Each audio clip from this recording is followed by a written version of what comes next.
first thing I wanted to know, the high rise in LA. Yes. That had all the painting on it. Yes. Were you a part of that? No, I wasn't, but Because you posted it, right? I posted it because I have a lot of friends that. So let me tell you the backstory on that. So Art Basel this year had a building like that, and a bunch of people I know, a lot of older dudes like myself and younger dudes, went and hit it, right? And it was like this cool thing, and it became just like the one here. Like people called it the event of Art Basel this year. It had like, I don't know, hundreds of people on it, whatever. So those guys, friends of mine, acquaintances of mine, people I know, came and saw this building in LA, and they thought, wow, we can do it again here. So they flew down here and did that, right? And my assistant, he's a young dude, he did it, and all these dudes did it. And they're like, you want to go do it? And I'm like, nah, I don't think it's going to work the same. It's LA, this and that. And it did work the same. And they were just getting them citations. So I was like, fuck, now I want to go. Yeah. And then they started getting arrested. But yeah. Well, So they gonna arrest you for that? yeah, they're starting to arrest people now. Oh. I have a friend staying with me that he's here because he had to go to court because he got arrested last time he was here. Dang. So what does something like that look like? Like a bunch of people get together and they're like, we have to do this in one night? No. So what happens is this. You have like 5 to 10 OGs or people that are really, have a big following do it. And then it's just spot jockers, just people just. And then once that happens and it's just covered, people just think it's a free-for-all. People are just really like, people are dumb, man. People will start like convincing themselves that it's totally fine. Like they'll start walking in front of cops like, it's fine, right? And they're like, no, it's not. Got it. But it just gets crazy. And then it gets to a point where people are willing to get arrested. They don't really care. And when I say willing to get arrested, we always know we're taking a chance, but they'll actively go thinking like, as long as I get in, I don't care that I'm getting arrested when I come out. Because a lot of people work with their painting while the cops are downstairs watching, waiting for them. And they know they're getting arrested, but they don't care. It's worth it to them to get that piece up, Got it. But I mean, I don't know if I should tell a lot of inside secrets, but You only share what you can share. How much has that changed since, because you are credited as the founder of the West Coast graffiti scene, right? yeah. How much has changed since, when did that happen? In the 80s, 90s? Yeah, so I started painting in like heavy in 83, right? And that's there was I don't know how many of us there was. There's a handful of us running around the city painting. But that's what's that, 41 years ago, Yeah. right? Yeah. Which is crazy because last night I went to a 20-year anniversary of a movie called Infamy, right? And I grew up with this movie called Style Wars out of New York, 1982 it came out.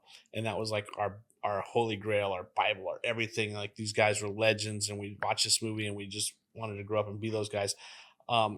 So much to the tune that, when I graduated high school, I hitchhiked to New York to paint trains, but I digress. So I went to this movie last night and it's the 20-year reunion and I'm watching the movie and all these kids are looking at this movie like it's their holy grail, it's their Bible, it's their Star Wars. And I had quit writing by that time. 20 years ago, I was like in a lull, like, well, I don't really know if I like this anymore. Like I was like in the studio doing my studio work and I was all about that mindset of like, my graffiti is from me. No one's going to see it. And I was just like, it's just my studio only. But, so yeah, I think I digress, but I just I don't know. So back then, I guess there's two questions I want to ask. You were going to New York. So I'm assuming New York was kind of the epicenter for graffiti. Yeah. And then are you from Southern California? I'm from New Orleans, but my whole graffiti career has been Southern California. Okay. So I came out here in 7th grade or something. Okay, so you guys are going to New York. Yeah. Eventually you come here and go, how could we do, was it like a New York style? Is that fair to say? So it's fair to say. So it's really weird, man, because I got credited as an OG in the West Coast and pioneering West Coast graffiti, but my style was very influential from New York because all I had to look at was New York. Right. And I have some people in my crew, Saber, Revoke, Retina, all these dudes that have created a Los Angeles style, and they're like, they pushed it so much forward, and I get so bummed. I'm like, why can I say bad words on this? You do, yeah. I was like, why the fuck didn't I create my own style with mixing the LA Chicano Cholo stuff with New York graffiti stuff? Why didn't I do that? It bums me out that I love New York and I love New York graffiti and everything, but my style is derivative of that. And later, all these guys really developed their own style, which crossed all these things, multicultural style of graffiti, and LA became the top, in the world, right? So yes, it's safe to say my style is definitely derivative of New York. New York was the mecca at the time for me. That was my goal. I graduated high school and hitchhiked to New York to paint trains. I caught the last of the running trains. I met all my idols, and I did the whole thing, and it's great and I love it. One of my biggest, proudest moments in being in a book was it was From the Platform 1974 to 1984 or something like that. And I made it in the book. They thought I was from New York because I hit so many trains. So that was kind of cool. Oh, it's epic. Yeah. So how different is it today than it was when you got started? More underground, I imagine, back in the day? Oh yeah, man. It was super underground. Like, I couldn't do this. You couldn't show your face, all that stuff. And, it was very illegal and it was very, I've watched the whole gamut of graffiti go from starting out being super cool to being super despised to being accepted as art to being it is what it is, right? And there's all these different waves of that, And when we first did it, believe it or not, people weren't like, "Oh, get that shit out of here." They're like, "That's so cool, we love it." On came the tagging, we hate it, and then all that stuff. So, how has it changed? Man, it's changed so much because of not just that, but you have to think about this. We didn't have computers, we didn't have cell phones. You weren't going to fax photos of your graffiti. So we didn't see a lot of graffiti. So things were pretty stagnant. Things were pretty New York based or related to New York.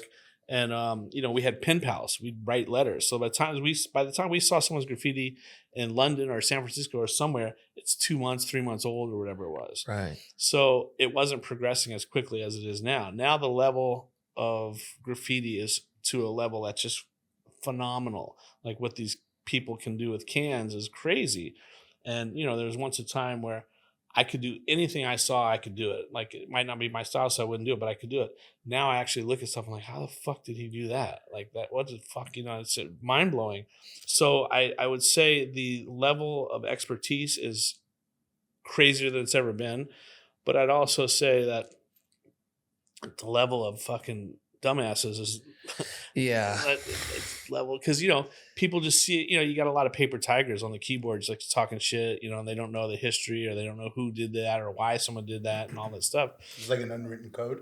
There's a lot of unwritten codes. There's a lot of graffiti codes, but besides that, it's just I think with anything you have to know where it came from and know where it's at, right? It's like that's just part of the fundamentals. Know your history, know your foundation, know the heritage, stuff like that. And I think we're lacking in that with some of the new kids. But otherwise, graffiti is flourishing. It's bigger than ever, and it's crazier than ever. Now they're doing stuff more, bigger, crazier. They're rappelling off buildings now. That was a joke. Like one day someone's going to rappel. Now it's common practice. Yeah. It's pretty crazy. And the people do not care about getting caught. We'd sit in the shadows and do it and did billboards. And, I got credited as doing the first freight trains and all these things. And now people just do it wide open. Like I have my assistants. I'm like, what are you guys doing? They're going painting. I'm like, well, it's daytime.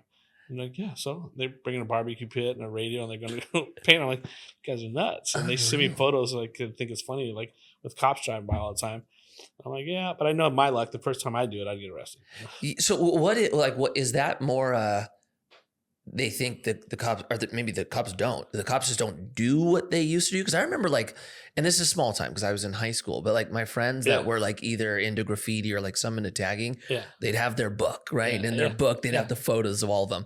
And they were so underground or scared of anyone finding out because it was a big deal. Now we were in high school, so maybe it wasn't, but is it just not a big deal? Or are people so focused on getting recognition that the desire for recognition outweighs the consequence of getting arrested? All the above, man. It's there's so many people now.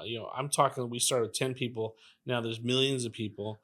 You can pretty much guarantee any kid you see on the street has caught a tag, or they know what it is and this and that. And, and the cops are really busy with this other stuff right now. And then they're underfunded. And there's so many things that go with it. Like that building downtown, the reason that was such a thing was they were not allowed to go in the building because of their insurance. The cops are not allowed to go in the building. So people are like, fuck it, all I gotta do is get in. That's it. And then they have to wait it out to get out, and sometimes they could. I know people have stayed there over 24 hours to wait for their chance to get out, and got out. And I know people that just walk out and say, "Give me my ticket, and Right. let me get on with my life." So what's the ticket look like? Vandalism and trespassing? Well, there's been different waves of that thing, right? So there's been just little citations, and then there's been people now getting arrested, right? And I went through a period of time where I think in the 80s I didn't say graffiti, I said aerosol art, and graffiti is applying a medium to a surface, and I do art and all this stuff. And now it just is what it is. There's good graffiti artists, there's bad graffiti artists. Some graffiti has morals, some don't. So I don't try to justify it or anything like that anymore. But there's good dudes and bad dudes, right? And people are in there with guns and shooting stuff, and then all of a sudden people are getting arrested. You can't regulate something. It's a wild animal, graffiti, right? You can't regulate it. And there's good and bad. There's when bad happens, you get arrested. Right. I think when it was like just a bunch of people writing, they're like, let me just give them citations. When you pull out guns, people have to get arrested. So the pull out gun stuff, is that, and look, this might come off as very naive, but is that because there's a portion that might be the tagging where it's more gang affiliated, and then with what you were doing, it's more artists, and that was the crossover? From what I heard, that was some gang stuff in there that happened, and of course the authorities don't differentiate between, that's been the problem since day one. Right. They don't know the difference in tagging from gang writing to tagging, from gang members to taggers, and that's been a problem in Los Angeles since day one. Dang. Are you starting to see it blend, or not blend, but move into other urban cities, like where maybe LA and New York with the spots now? Is it in like, pick a random, Ohio? Is there a scene in Ohio? Oh, I paint in Ohio every year. No way. Yeah. Wait, is it Cincinnati, or is it even on the? It's everywhere. Well, I paint because I'm sponsored by Monster Energy, so I go to these concerts and festivals and paint. But there's always fans there that are graffiti artists. So yeah, it's everywhere. Like it is literally everywhere. You go to a town in Middle America. We were going to do a TV show once and put the pin in Middle America. It's Lebanon, Kansas is the city, and go paint there. And then the swamps in New Orleans and all this stuff. And there are graffiti artists everywhere, and it's like you had movies like Beat Street and Breaking and all that stuff, and once people saw that, they did Right. it. I remember those movies. Yeah, man. Right. They're coming back now. I just talked to the producers of them because the Olympics have breakdancing now in Paris, right? So they're trying to get all the guys that were in Breaking or one of those movies, and they want me to come do an art show in Paris at the Eiffel Tower and all this stuff. So it's making a resurgence. I'm sure it's like skating. What goes around comes around always, right? Oh, so much stuff that you're saying crosses over. Yeah. Like there was a few, and it was very raw and underground, and then it exploded and blew up. And, just what you said about some of the pieces that you see and you go, how did they do that? That I was in the same boat. Like there was a point where if I could think about doing the trick, I could do it. I didn't have to learn it. I just needed to think about it. And then I look at the kids now and I'm like, never in a million years would I think that you could do the tricks you're doing every try. Yeah. It's just like on command for these kids. Yeah. Which it's cool. But then, the other part you said about not knowing your history, there are a lot of like very current up and coming kids. They don't know anything about the beginning, and nor do they care to know. Don't care. Yeah. Yeah. Man, it's so funny, man. I don't get me started on that one, but like, I just read the comments sometimes. It drives me nuts. I'm like, you fucking idiots. Yeah, I know. I know. Now, I don't That's know. a big mistake reading comments. Are you It's sit a in the bottomless comments a pit. lot? What? Do you sit in the comments a lot? Like when you post something, like, what is something? No, I don't read mine, but I'm talking about, I look at people, and I see like somebody I know that's an old school writer. I'm like, oh, it's really cool. And then some kid's like, what a fucking idiot. What you do? And I'm like, oh, God. You fucking even know who that is. Right. Right. So how do a lot of artists cross over the way you did, where you now have like kind of a lot of, can you call it mainstream or more like larger level success? And you're doing well. You're making a lot of money doing this, right? Yeah, I'm doing great. I would never, people always ask me this, like from day one, did you ever expect to be in galleries and museums? I'm like, fuck yeah, of course I did. I mean, I dedicated my life to this. Of course I wanted to do this. I dedicated my life to it, so I expected to have some level of success. The level of success I've had, I might not have thought it would be like that, but I love it. But yeah, I've always started out with that premise, and you have to understand the guys that I looked up to in New York, Futura, Lee, these guys already had these crash. They already had gallery success. I met Keith Haring, and we were doing a project, and I met all these guys, and they already had gallery success. They were already in Playboy magazine. I was like, I remember when I was a kid, I was like, I want to have an ad in Playboy magazine. That's cool, you know, all Yeah. this stuff. So I set out with that mindset, right? So when tagging and tag banging and all that stuff came in, a lot of people were like, fuck art, we just tag. So that's a little different, right? They don't have that set. But I think all artists eventually, no matter what they say, if they're a graffiti artist, come around to the gallery scene. You always hear them say, I ain't doing that shit. And that means that they can't sell their shit or they can't get in a gallery. The minute they get the opportunity, they're usually like full force into it. That's just my opinion. People are getting pissed off I said that, but that's the truth. So do people see you as like a sellout for going into the gallery space? I think in the 90s or something, or early 2000s, that might have been something that people would say. And I was like, you know, I think a sellout's not giving your family the opportunity to do better. I had a whole other thing for that. But I think nowadays it's almost like that's a rite of passage, or that you have to do that. I mean, I'm sponsored by Monster Energy, the first graffiti artist to be sponsored by a corporate company and stuff like that. And I'm sure people were like, that's fucking lame. But I'm sure now it's like people might see you as a trendsetter. Yeah, but I think people now are like, who are you sponsored by? Like, it's Right. something like, if you're somebody, you got to be sponsored by a paint company. You got to be, you know, all these things. And, you know, you're going to have always knuckleheads out there saying, nah, I steal my paint. You know, it's part of the sport. I rack my paint. And, you know, I could guarantee you that all that's bullshit. I mean, people rack the hell out of paint. I'm not saying that. But somebody is getting free paint. Like, I know all the paint companies. I know they're sending their favorite vandals the most paint they can. Yeah. So. Yeah. Well, it's interesting because it always felt like graffiti and skateboarding had, you know, a lot of connections, but just hearing you talk, it's insane how much similarity there is. We have a friend, Paul Rodriguez. Do you know who Paul is? I've met him before. I did the Everlast video and he was skating. Oh yeah. Yeah. Yes. So P-Rod was in some ways, like, I think similar to what you just experienced with Monster. He was like the core kid. He was the golden child. Everybody looked up to him because he was unbelievable. And he was the first one that really crossed over and was like, I'm going to start taking corporate sponsors and I don't care. Yeah. And he got backlash in the beginning. And now that's what every kid does. So it's just, I think anytime you do something new, you're going to get heat for it. Yeah. And then it's going to be something new that everybody does, right? You start getting mass assumption. But, you know, the other part is just I think this is kind of what you were saying. People hang on to what they're into because of lack of opportunity. They don't have the opportunity, so they're going to clown on it. But once it comes their way, everybody goes in. But something like the gallery seems like a pretty elevated level. That seems like almost like a status thing to get to that point. So the gallery thing, I love it, man. And there's a lot of people I still don't, and I play with it. I make fun of it a little bit. I have these pieces called Crossroads, and I wove the paper together. And during COVID came, and I couldn't get paper from my supplier, and I had this big collector, and he wanted a piece, and I'm like, "What do you want me to do? Weave the paper together?" And we have deckled edges, which are the edges that we rip off of our prints. And I had bags of it, and I wove a piece together as a joke, and I did this piece, and I sent it to him, and he loved it, and I started to love it. I was like, "It's kind of cool. The texture's great." And the blues musicians sold at the Crossroads, you know, to the devil. And I think graffiti sold to the galleries, right? So I call these pieces, they're in my woven pieces, call them Crossroads.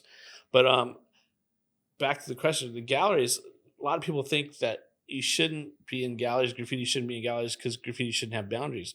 And I'm like, that's exactly why you should be in the galleries, because I do a lot of neon work on my pieces and mixed media and stuff like that, because I'm able to bring those elements into the gallery, which I couldn't do on the street. Like, I could put actual neon lights for my highlight. Right. I could actually, you know, have bubbles and water going on my piece. I could actually take street sign, all this stuff. And I could, you know, there's no boundaries really once you're in a gallery. And people just are real naive and they think canvas, four corners, square, it shouldn't be on that, you know? So it's kind of funny.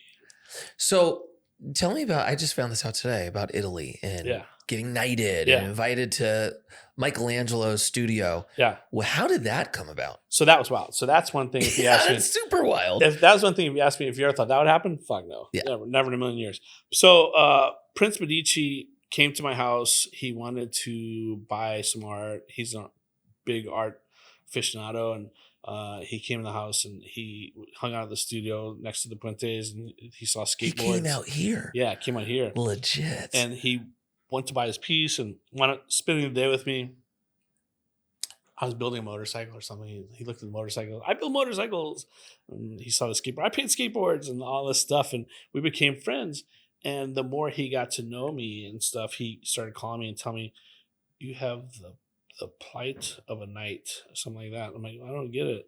And I'm like, what are you trying to say? I like rob from the rich and give to the poor. Like, I didn't really understand what he's saying. He's like, kind of, but no. Like, you help. There's a lot of people in my studio that I have a lot of kids and classes come through there and stuff like that. And I try to teach them and help them and stuff like that. And he was comparing all these things. And then I take care of some kids that need help. Some of my friends need a little extra help, and I take care of them special. And anyway, he did this thing, and I just thought he was talking, man. He kept saying, I'm going to get you knighted. I have to go talk to the Pope, and I'm allowed to knight this many people a year and this and that. I'm like, whatever. And I'm like, yeah, well, I got to bring my whole family and this and that. And send me the tickets. I'll be waiting. Just click, And fucking the tickets came. I was like, what the fuck? And then, so all of a sudden it was real. And then all these people, like camera crews, were like, we're going to come out there with you and everything. And I went to Italy, and he's like, I'm trying to arrange it so you could paint Michelangelo's studio. I'm like, what? I go to the studio for the tour. There's a wall, and they go, this is where you're going to paint. I'm like, oh, man, I'm not going to paint on the wall. That's not cool. I don't. And then I went to the hotel that night. I'm like, fuck, I'm going to paint the wall. It's like next day I go over there, and I'm like, yeah, I'm ready to paint the wall. Like, we thought maybe not. But we set up an easel right here. You can paint it in the studio, which is still cool. So I sat there in the studio, and I painted, and it overlooks like the city, which used to overlook vineyards, right? Right. And they gave me this whole tour. And it was crazy because I'm getting the goosebumps talking about it right now. But when you're there, you feel like Michelangelo is there. You're like, wow. And so the rays of the sun coming in, and it's connected to this little church. It's not a private church, but it's a not well-known church. And they have all the same art as the Sistine Chapel. Like, it's crazy. And they give you the tour. And they say, this is where Michelangelo paints. This is his studio. This is where he lived. The priests still live in that room. And this is the tunnel that goes to the Sistine Chapel where he used to paint every night and all this stuff. And he goes, and he had an affair with a lady that was arranging it all. And this is a bust of the lady that he had an affair with. I'm like, oh, that's like ancient porn. And I'm like, oh shit, I probably should have said that. And all the priests are like, yes. They just agreed. I'm like, oh. And like, do you want to touch it? I'm like, I feel dirty. Like, I don't know. And so it was cool, and I got knighted, man. And like, it was Prince Medici's a wild guy, and I'll tell you some stuff not on the podcast, but he's a wild dude. And I experienced a lot of amazing stuff. And got to touch some Michelangelo stuff, Caravaggio stuff, all kinds of stuff. I had to. They're like, touch it. I'm like, I don't want to touch it. And it's fine. And I learned a little bit about why you can touch some of this older stuff that you can't touch some of the newer stuff. And right. With the oils in your fingers and stuff like that, it's okay.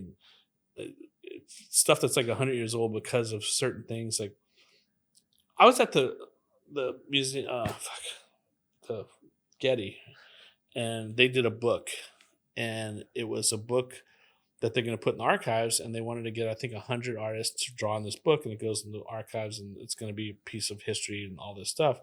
And we're there, and they say, you want to see some really old books, right? So that we go in this white room, glass room, and the white gloves, and we're looking at these books that are like, I don't know, 100 years old or something. And they're, be very careful.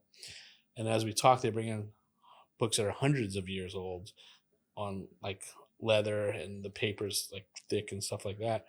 And the lady has her gloves off, and I'm like, oh shit, she forgot to put her gloves off. I'm like, gloves.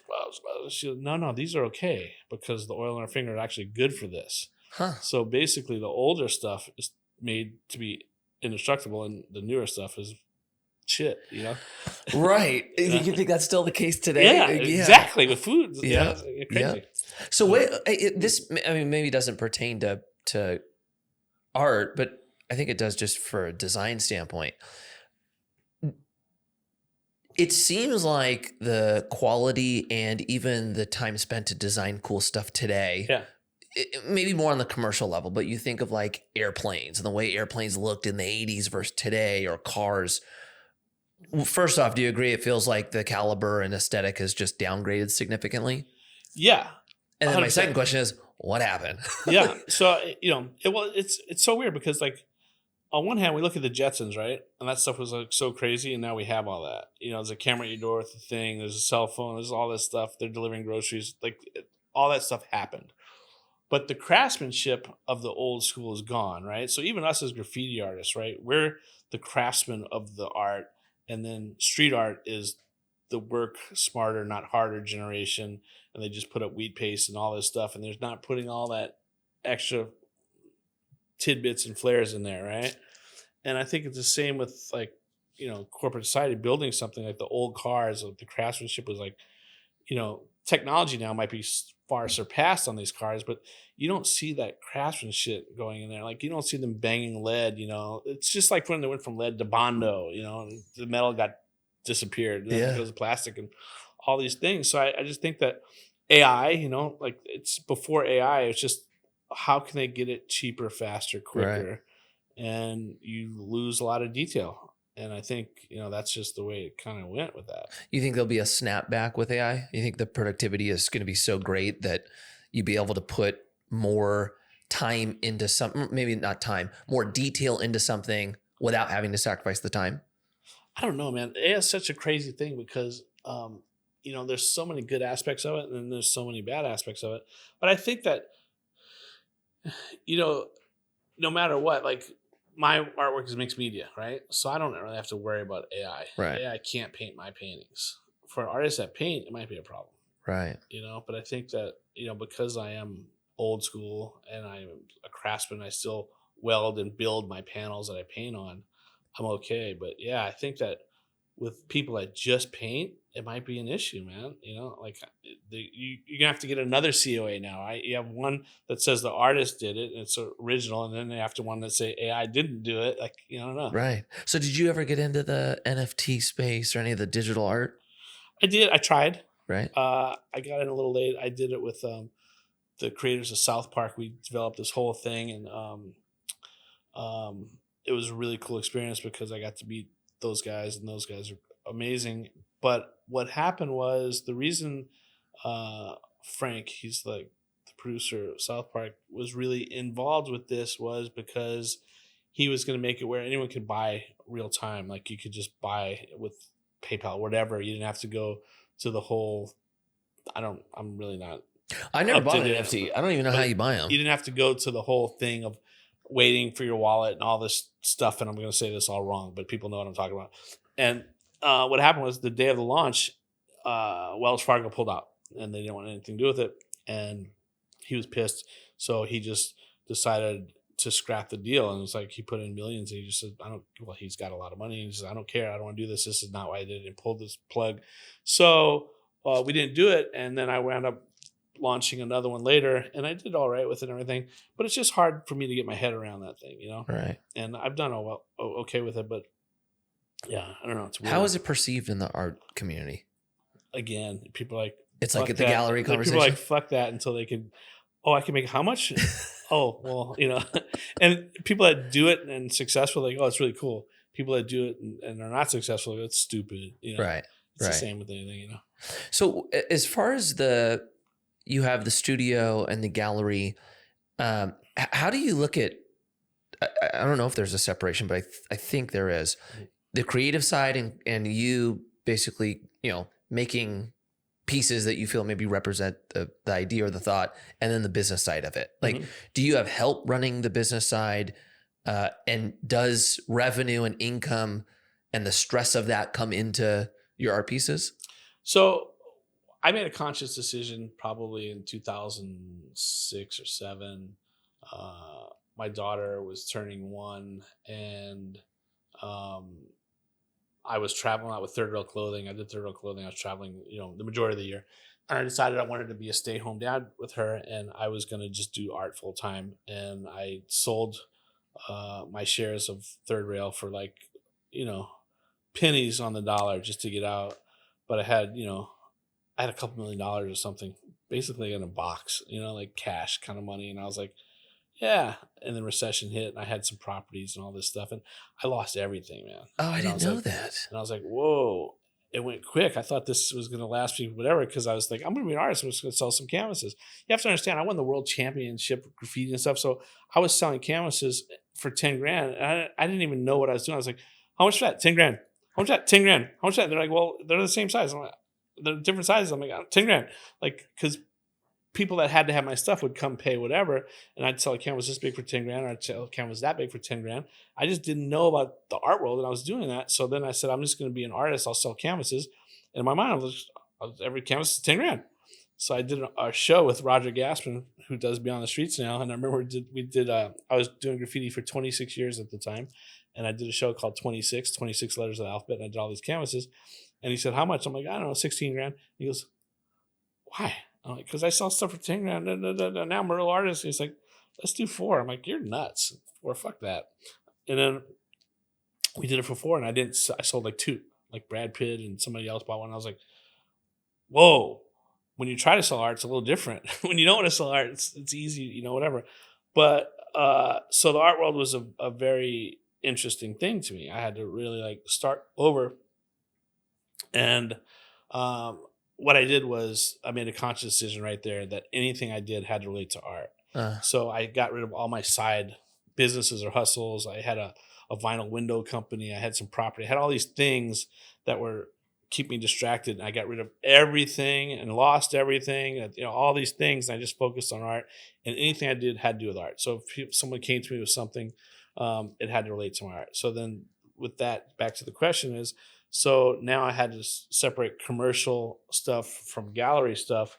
And I was very lucky, because when I was doing Coca-Cola, Pepsi, anything that I've done, MTV Music Awards, anything Michael Jackson video, I was doing commercial jobs, but I was saying, hey, if you want this to be real, let me write Risk, let me write graffiti like I write it on the streets. Right. And I got away with that. And, Warhol said, art's anything you can get away with, kind of thing. And I kind of got away with that. And I was kind of just doing that thing. And that worked really well for me. And then going forward, I just kept that mentality. So anything I do, if you see my graphics and stuff, I kind of, that's my dividing line right there. If I can keep it real, I'll do it, because I have to turn in a lot of graphic stuff that I just can't. Like, Tarantula Hill, those cans are a perfect example. I'm like, I'm not really the guy to do graphics. No, just do your art. So I just did all my art on the cans, and it was great. It was a great experience. It was fun. And that's how I've done it. So that's how I differentiate the commercial stuff from the gallery stuff. That kind of make them, they have to coincide with each other and benefit each other. Right. So as far as who helps me, I have, 11 people.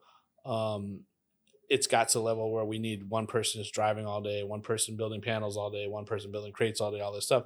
But I still do all my own painting 100%. I don't have anyone helping me do that. And you guys met Nicole, yeah, and she's helping me get organized and stay organized. We all need one of those in our life. Yeah. And that's pretty much it. So I think that I'm a little different candidate as far as separating the gallery work with the commercial work, because I kind of, if they don't work together, I just don't do them. Right. Yeah, it's interesting because for our business, we're an investment firm. So investors come in and invest in real estate through us, and a lot of them are business owners. And it's interesting because something you said, and I want to get your perspective on this because you talked to so many of them. They had a business that was their attention, and that was their path to success. And then they started doing all these other things, and you saw this breaking point where the majority of them go, I'm overextended. The thing that I enjoy doing is now diluted. And you see, what you went through, like recentering of attention. Yeah. Super common in the business space, right? Yeah, we talk to people all the time that they get to a point where they realize that the thing that got them to where they are now is the thing that they're not doing at all anymore. Yeah, 100%. Right? And they thought that they could do all of it themselves, but now they're realizing, or they're coming to the realization that the most successful people in the world are leveraging. Yeah. Right? They're getting people to do what needs to be done. They're using tech to do what they couldn't do before. They're using money to get access to opportunities they couldn't. Yeah. So they're realizing, if I can outsource the things that I don't have to do, then I can go back and focus to the thing that I love doing the most. Yeah. I think, with our gallery, people ask, why are you not open like normal hours? And because we're not open to the public, it's appointment only. That's the reason. Like, I can't be a gallery runner and an artist. And, the gallery to me, We all want to make money. We all want to be financially successful, but it was never that intention. I was looking for a warehouse, saw the spot on T.O. Boulevard, was like, wow, this could be a glorified warehouse, whatever. And I made it a gallery. And I'm able to do really fun shows that I think bring something to the community. And that's really important. The shows I bring there are shows that we don't in this area have access to. So I bring people in that it's really exciting for people to see. I bring people in that haven't had gallery shows before. And we've been lucky enough to be successful. But we might do a show a month or a show every 3 months. It doesn't matter. It's just there. So that's the reason I guess the gallery is not open full time. Yeah, but I think there's something special about that too. Yeah. Like, I think we have gotten so used to having access to everything always that when you pull that back, it's just natural for us to go, what do you mean? Yeah. When is it? And I'm going to be there. So I think the show up rate is probably huge. Yeah. The doors say, our doors say always closed, rarely open. Yeah. And it says call for an appointment, but we live 5 minutes away. So we'll come open up for you. If someone says, hey, I'm out front, I really want to see this piece. No problem. We'll come open up for you. But yeah, talk about, we've had, a lot of people come through there. The opening was crazy. Yeah. I think we had 3,000 people. Yeah. And it's so like for people because we have people that follow us all over the place. They don't know Thousand Oaks. Yeah. Like, I love this place. This is where I grew up, but to have something like that's like truly pulling in culture into our community, it just hasn't been done in a long time. I can't tell you how many people, and I feel like I'm in another country sometimes. How many people come and go, man, thank you so much for bringing this stuff to Thousand Oaks. I'm like, we're like 20 minutes from, yeah. But it's true. It's like, I get it, man. Cause like, who wants to go deal with traffic and who wants to park and who wants to do with their safety and all these things. It's just a nice environment to see cool shit, Right. Yeah. And art, like going into like the city stuff, right? Yeah. Like we're trying to make such a big push to like build out the boulevard and, make it so that we're not losing so much of the, 18 to 40-year-olds. Yeah. Right. And it's like you came in perfect timing and, you kind of did that on your own, which made it seem like, oh, this is like part of the plan. Yeah, this is great. Amazing. We've had nothing but, we didn't have any plan with that thing. And we've had nothing but, number one, a tremendous experience and success. It's been great. We have to limit the people. We don't want to make that thing, crazy. So we have to do RSVP and we keep it down to like 300 people per event and stuff like that. And we make sure though, because if we have like 600 people RSVP, we'll have 300 people and then we'll tell them, all right, we're opening Saturday for 50 of you, Sunday for 50 of you. And we'll let everyone come see it, and everyone gets to see it. And it turns out to be better because it's always a more personal experience for them. Right.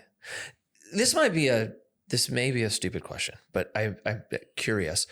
So you being in graffiti and doing something that you weren't technically allowed to do, right? Similar to my old career. Yeah. Did you ever wrestle with that as you got older? Like and the reason why I say that is like, skating has got more acceptable today than it was when I was young. Right. But like, I don't know, the thought of like getting a ticket as I get older, I'm like, damn, like times have changed. Yeah. Like, I don't know if I'm running from the cops at 40 years old. Yeah, it's crazy. Because, I had so many problems with the Carmen Tatanovich when he was the city, whatever he was. And I went on the radio and debated him and he made my life really hell. And, I never thought I'd be in that position at that time. Because this is only, 15 years ago or something. I was an adult. I was doing well. Wait, I don't know about this. Carmen Tatanovich, what is he, city attorney or something? Right. I don't remember what his title, his official title was in LA, but he made it a personal vendetta against myself and my crewmates, especially a guy named Revoke and myself. And he was Revoke was on probation. So he'd pull him over. And if there's a pencil in his car, he'd go to jail. It was just like over and over. And he had these detectives like following me and like they went, the guy doing my book.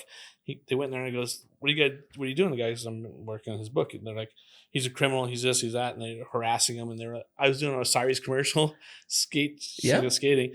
And their detectives calling me like, you better get off the set right now. Just harassing me. I'm not going to get into all those details, but I had the ACLU finally help me out and they made it go away. But the guy was so harassing me so bad. I did this thing for Heal the Bay and I painted this house and I had permission to paint the house. So he couldn't get me for that. So he got me for illegal scaffolding, $10,000 a day, all this stuff.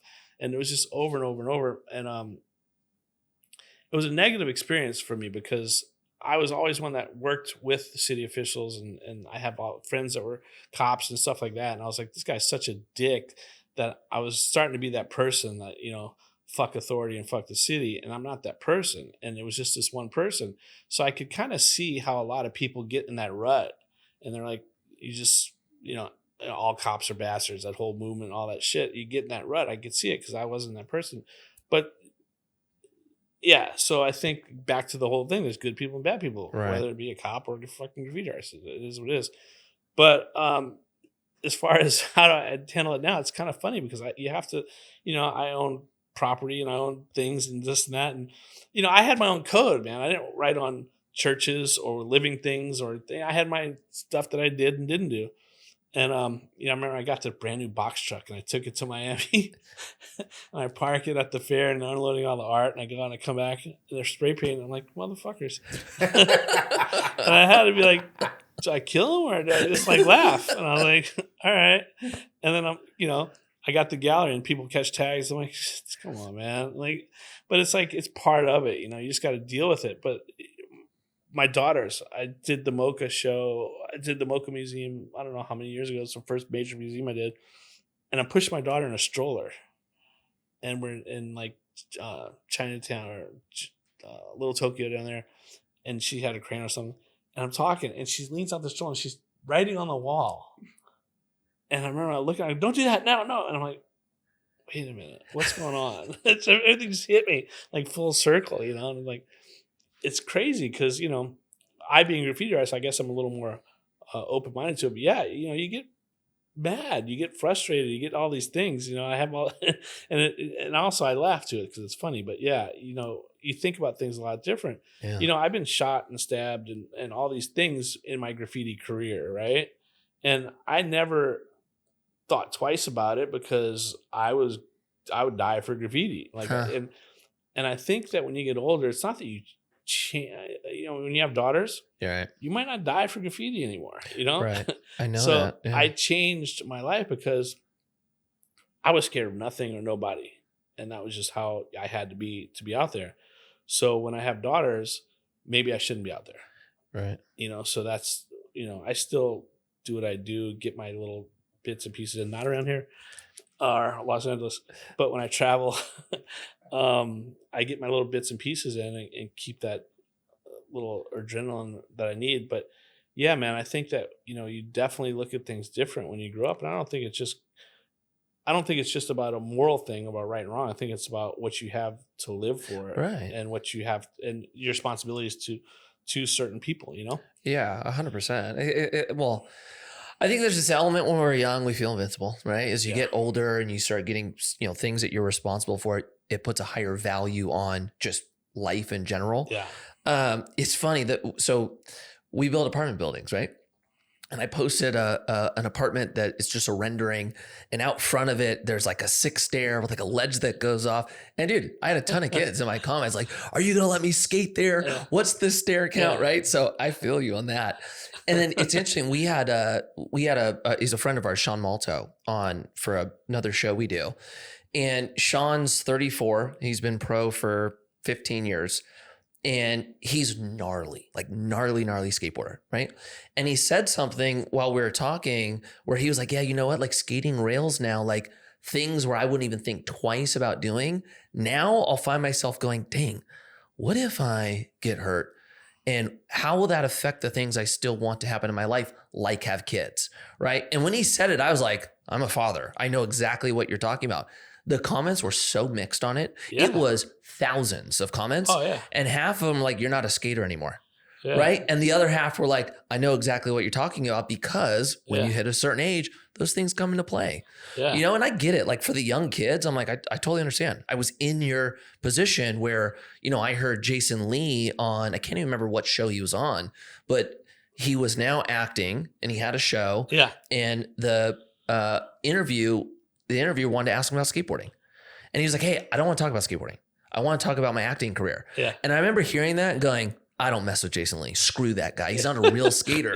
Yeah. And then I get older. I'm like, dang, isn't that interesting? I totally understand now. Yeah, man. It's crazy. But yeah, it's, I I really thought that I was invincible. I really had a different attitude and everything. And like, you find yourself like, I'm like, am I getting old? I'm like, no, I'm not getting old. I'm thinking about different things. Like I think about my daughter's 24/7. I used to think about graffiti 24/7, Right. like, when I was a kid, I'm just looking for what I'm going to paint tonight. Oh, that's a great spot. Right. And now I'm like, when's my daughter get out of school? I can't figure out. Yep. So Are we just gonna breeze over the fact that he said that he got shot and stabbed and not hear more about these stories? You know what? I was hesitant only because I didn't know if you wanted to go into it. You really got shot, like shot. Oh yeah. Yeah. I got shot at many times. And was that from the gang side? Was that from... So that's a good point, actually, because we talked about this earlier. But yeah, we didn't really talk about this, but like when I was doing graffiti, there was no other graffiti artists. So if I was in a neighborhood and someone didn't recognize me, especially being a little white kid, they're like, I was a gang member. So other gangs would just shoot at me because I definitely wasn't from their neighborhood. And I'm writing on the wall, I must be from another gang. Right. So I got shot at a lot. And we'd have to be like, tagging, hey, rah, rah. And sometimes they're cool, sometimes they weren't.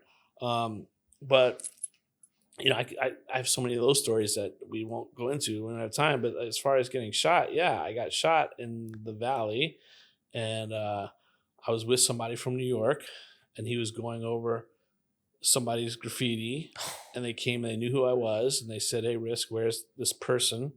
And there's a wall, and he was right there, and the guy had the gun. All he had to do was grab the gun, and I'm looking at him, looking at the guy, and he's like, "Risk, we don't want to do this. Where's such and such?" And I'm backing up, and he's like, "Risk, don't do this. I'll shoot you. Risk, don't do this." He goes, "Just tell us where such and such is." I'm waiting for him to grab the gun. He's just sitting there, and then I start running, like zigzag, like a movie. Like I just like running, I'm screaming, and he shoots, pow, pow, pow, pow, pow.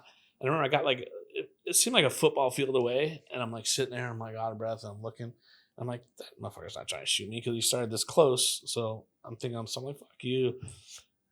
And he shot and hit the wall like right by me. I mean, every ounce of like that super strength that they say you got, I don't know which left or right. I pulled myself over the fence. I couldn't do that in a million years, but I just pulled myself over the fence, and I was going over the fence. He shot me in the leg. I felt something, but didn't feel something, and all that adrenaline. I was running. I was running through the valley, and there all these rickety fences. I'm like, "You shoot me, shoot me!" I'm screaming. I'm knocking fences over, dogs barking, stuff like that, and like making as much noise as I can. Lights are coming on, and everything, and helicopter comes. This is back in the 80s, right? So the Crips and Bloods are fucking full force and gang shit, crazy. Helicopters are immediately the spotlight. I'm like, ah! They get me, and I'm like sitting there, and I get down, and the cops come, and I'm like, thank God, and I'm like, yeah, they're shooting me. They're shooting at me. They're down there. And the cop's like, we need an ambulance. I'm like, no, I'm fine. And he goes, no, you're shot. And I'm like, what? And he shows me my leg, and it's like a perfect like hole, like, and I'm like, oh shit. I'm like, he's down there. And the cops, I never forget, the cop goes, yeah. I go get him. They're down there. And the cop's like, they shot you. I'm not going down there. I was like, holy shit. I'll never forget that. Long story short, the guy shot me is a guy named Pure. Rest in peace. He'd passed away. Years later, at a trade show for Third Rail Clothing, in a limo with a bunch of girls and stuff and this and that, and some guys that knew both of us set this meeting up, put us in the limo at the opposite ends, and didn't tell us who each other were. We're all having a party, and then announced, you guys, before you guys go nuts, going to tell you something. This is such and such. This is such and such. Let's end this. And we became friends, and we were quite good friends. And he passed away, unfortunately. But yeah, I met him years later, and we became, we reconciled. We became friends. And whatever happened to the New York guy who was sitting up there? Yeah, just stay put. I got in a fight with him. Didn't go well. It didn't go well. I hit him with a bottle, almost took his eye out, and all kind of crazy shit.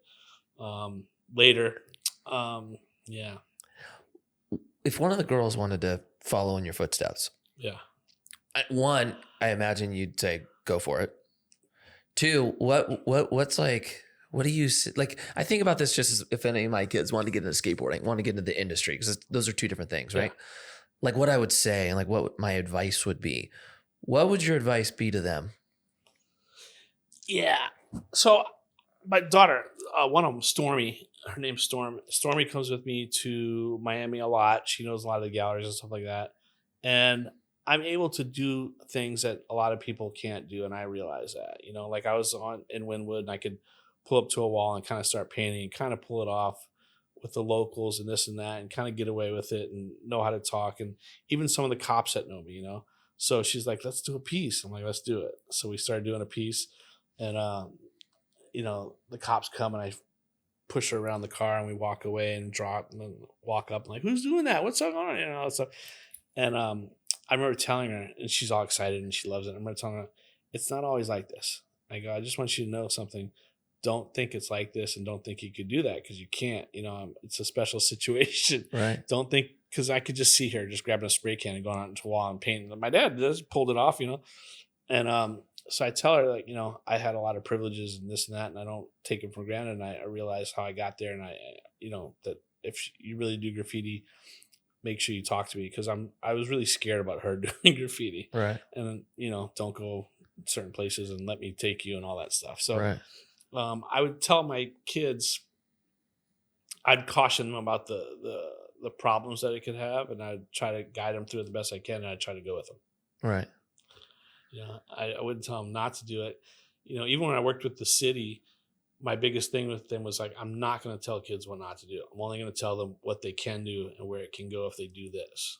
Because the minute you say don't do this, Yeah, it's fake. it's on fire. Yeah, totally. What would you do with the city? Like paint stuff for them, or? Well, back in the 80s, I was the first person to get busted by, you know, the so-called vandal squad. Like, you know, when they had to send police out to find graffiti artists, and I was the first one to get busted. And it was RTD police, because I was riding on buses and stuff like that, and they were building the metro rail, and I was riding on it and all that stuff. And they knocked on my loft door downtown, and I opened it, and they go, "What's up, Risk?" I'm like, "I don't know who Risk is. Who are you?" And they're like, you know, total detectives, looks like out of a book, detective, suits, all this shit. And they're like, "Listen, man, we could arrest you 10 times. We're not here to arrest you. We're here to talk to you."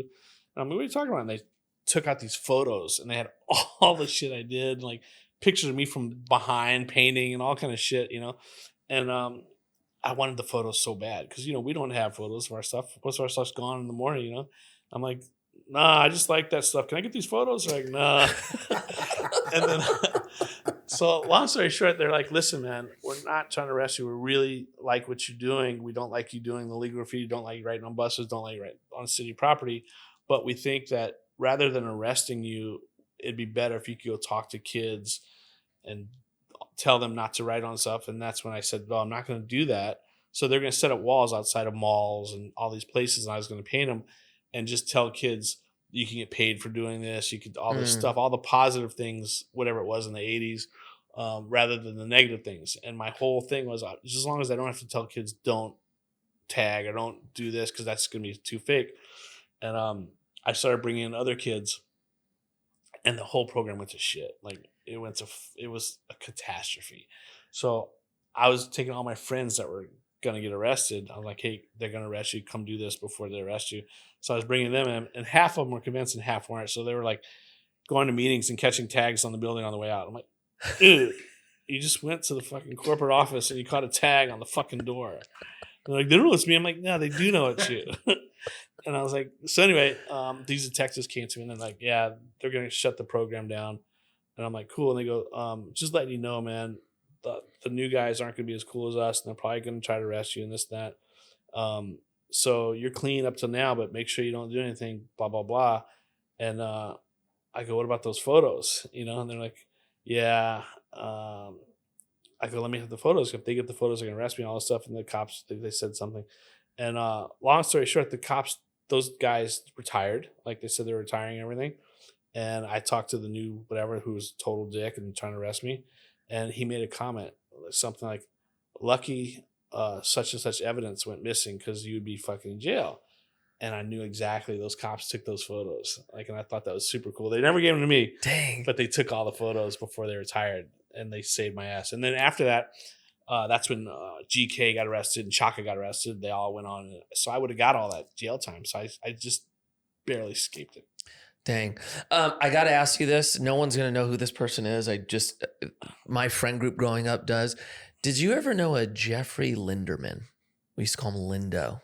Crises. Yes, Crises. Yes.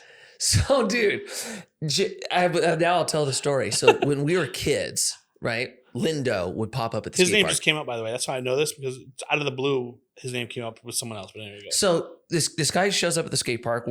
I don't know, 17, and we're tight crew, and we're skating good. And this dude comes up. He's probably he felt like 40 at this point, right? Super overweight and kind of crazy. And he's coming up talking to us about how he's like this graffiti artist and a skater. And we're like, no, you're not. You're tripping. But he was so funny that like we would take him skating with us. Yeah. Right.